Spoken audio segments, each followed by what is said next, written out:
Welcome back. We are starting off your day with a beautiful frittata, and who's better to make it than the executive chef at the Guilford Mooring, Anthony Pellegrini. Thank you so much for being here this morning. Thank you for having me. Of course. So you do have a frittata on the menu. Yeah, we do. But this is kind of an easier home version for folks. Yeah. What is the difference between a frittata and an omelet? Well, when a frittata, when you make it, we have the onions, the bacon cooking, and then from here we'll add our spinach. And you can add any vegetable that you want. Turn the heat up a little bit. So the difference is an omelet, when you add the eggs, you move the eggs around. With a frittata, you don't. You let the eggs sit, and then you...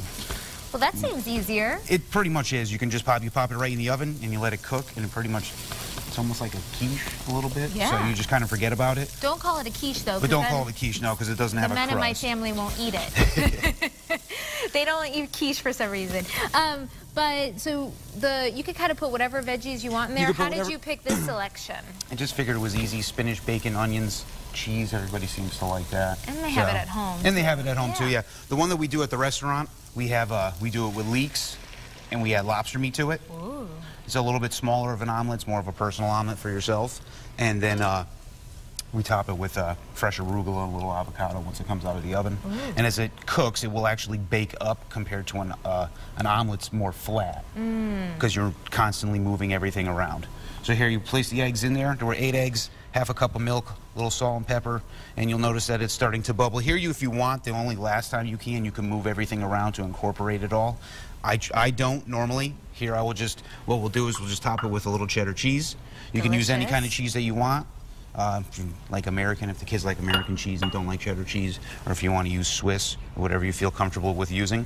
And then from here, it goes right in the oven. We have the oven here at 375. And then how long does that bake for? Depending on your oven, about 10 to 15 minutes.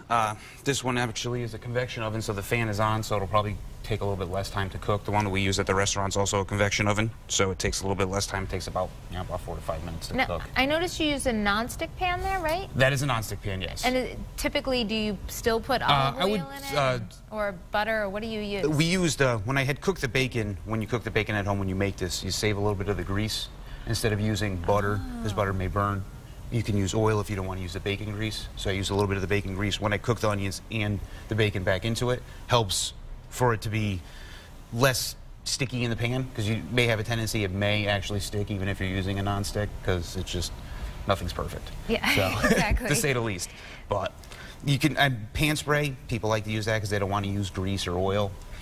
And I question it sometimes, especially with that, but I would suggest using a non-stick pan. You have a better chance of it coming out as the one that we cooked before. Yes, that's beautiful. Literally just came right out of the pan. Now, would you kind of slice it like a pie? You could cut it like a pie. Okay. The one that I made for the show here is obviously a little bit bigger than the one that we would do at the restaurant.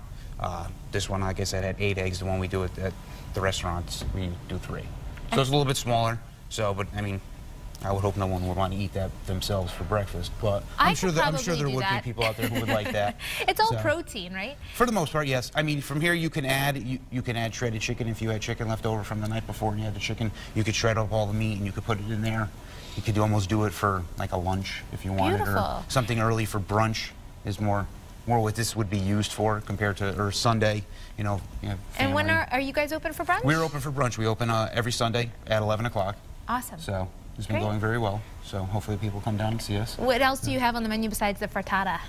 We have chicken and waffles. We do a couple different kinds of omelets. We do a breakfast burger, smoked salmon. I'm trying to think. That sounds great. All of those things, sign me up.